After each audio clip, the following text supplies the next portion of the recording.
I can already see one place where I'm really going to focus an attack on their model, and I can already brainstorm a counter model that I will develop to attack as well. Josiah. You're going to go with the warrant. Excellent. That's where I was going to go too. So Josiah, what are you going to do for the warrant? How are you going to prove it false? Schools should lessen stress. Schools should educate students. Okay, good. Keep focusing on stress though. You've got the right first idea. Schools shouldn't lessen stress. What should they do about stress?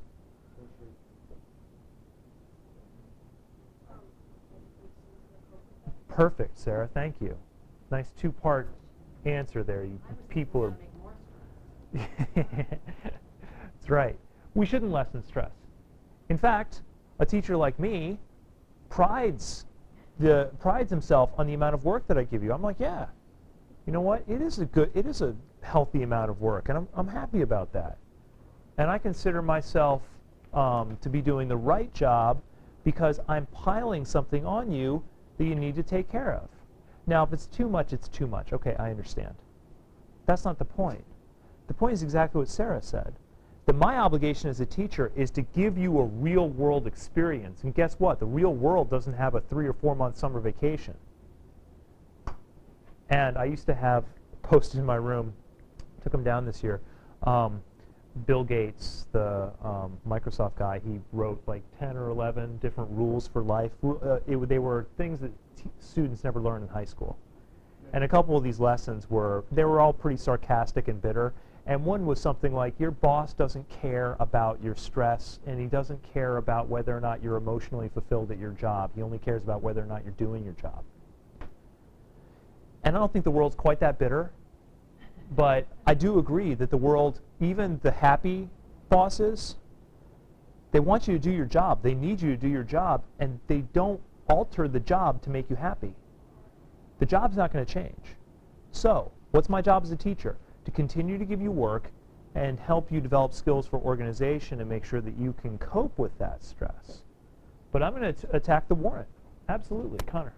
Couldn't you also attack the grounds by saying if we added a month to summer vacation, that whole, you still have to fill that curriculum into less time?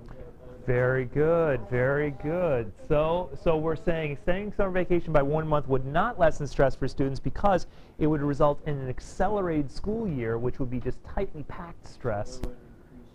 Perfect. Rob. And isn't it also separately that students like forget what they learned? Yes. Excellent. So hold on. Is this? But that's not a stress argument. So I'll tell you what. Robbie, here's where we go. We're going to provide a separate argument, and this is your separate argument. Let's see here. So schools. Let's be reasonable. We're going to talk about how we should keep summer as it is. This is your separate argument. So schools should keep summer as it is. What's the warrant? Schools should do what? What's Robbie's value? What did he just invoke? No, I was invoking that about the stress. What is Robbie invoking? Education. Thank you. Schools should effectively educate students. I'm sorry? Does it? Okay. Well, you know what? You're going to find that there aren't all that many warrants in the world. There aren't all that many values when you're talking about these. No, I'm serious. There are certain values that are core to any culture, especially American culture. What are some of them? Privacy. Social welfare. We want to make sure the society is happy and healthy. We want to make sure the students are educated. We want to make sure that people are fulfilled and happy. There are just a few things that we're really looking for in this world. So your warrants will all kind of flow into each other, and you'll have very similar ones. Schools should keep summer as it is. Schools should effectively educate students. And Zach, what is my grounds? School should. No, I shouldn't have schools should. Remember, I've had it twice. Keeping summer as it is. Yes.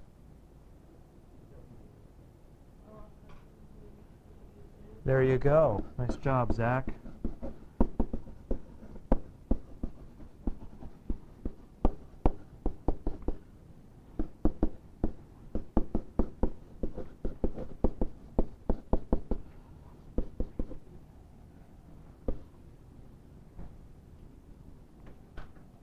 That was weird. Okay.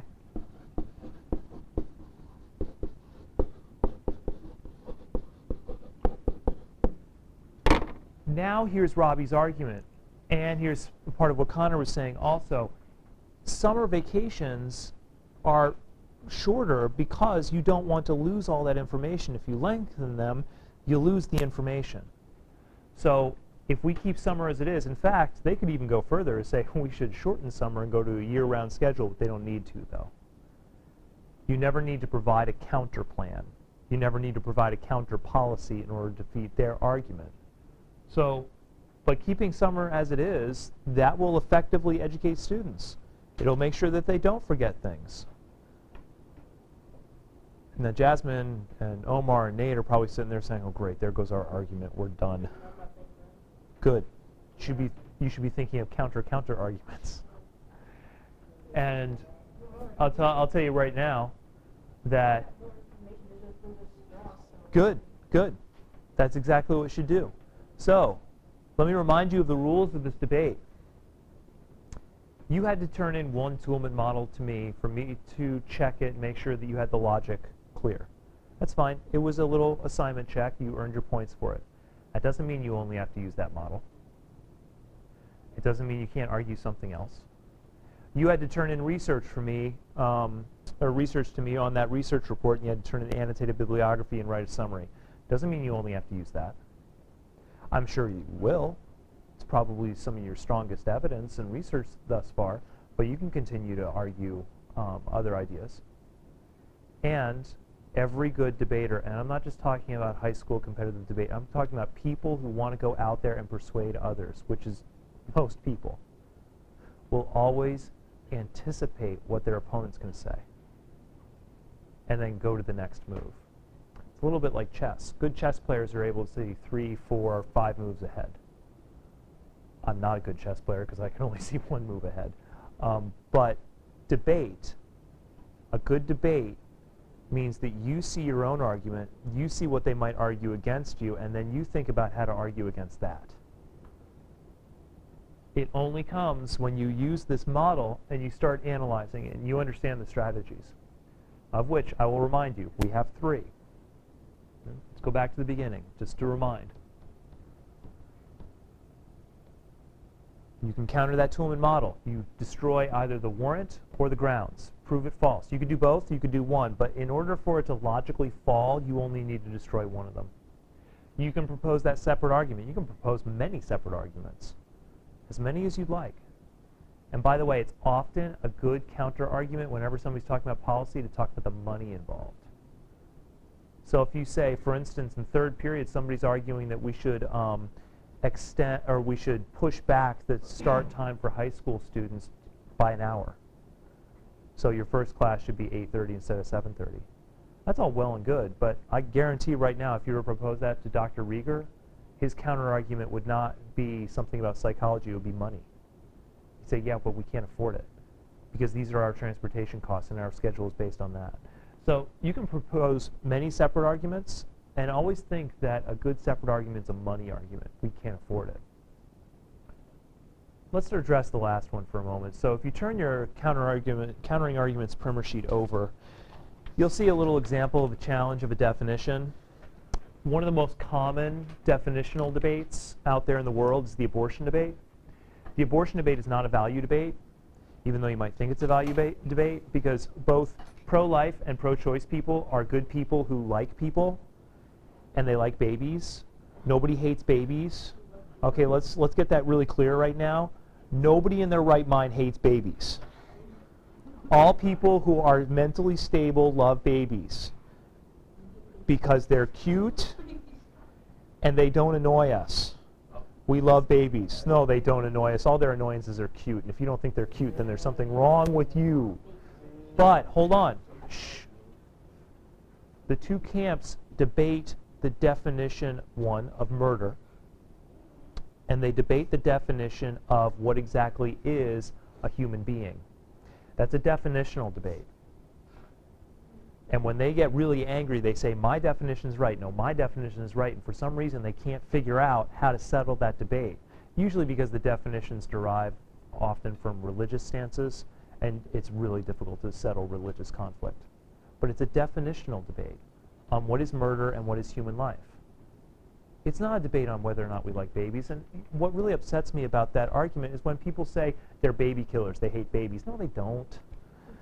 They disagree with you on the definition of human life. So a rational debate would say, hey, we have this definitional debate, let's focus on it.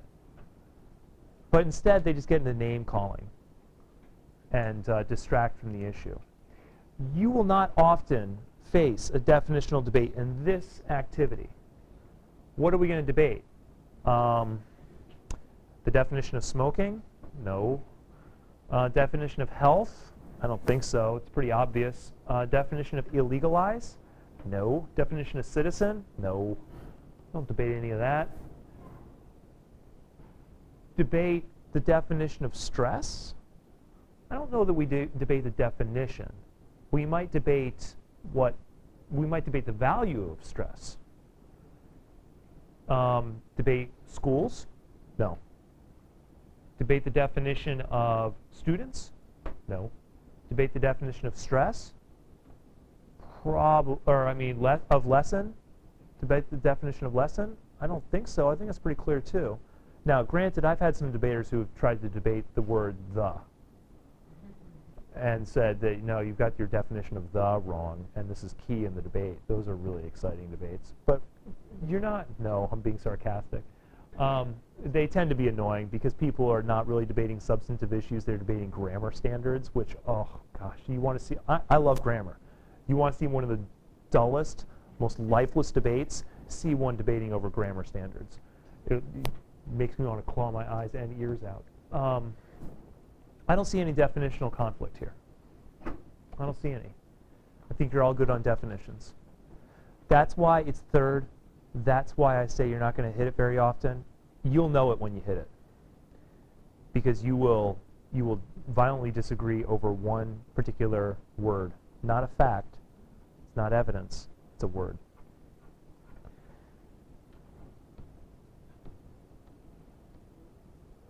We have a couple, well, more than a couple, a few areas to focus on.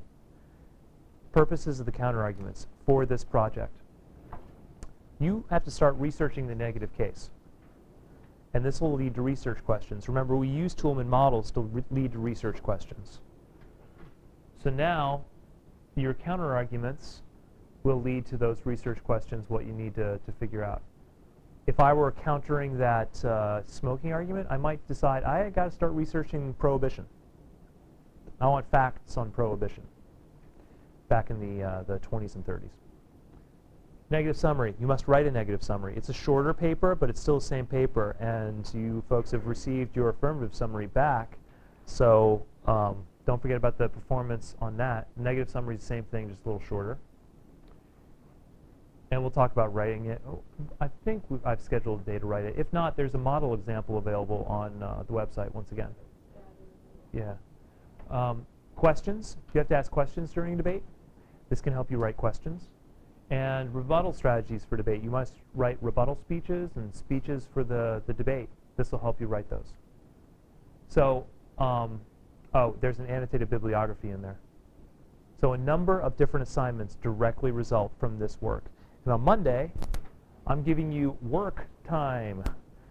It happens sometimes, especially with this project, that you will be able to meet with your partner and work on negative argument strategies, counter-argument strategies. You'll be able to brainstorm and just work independently, and possibly even talk with your opponents as well, if you need to.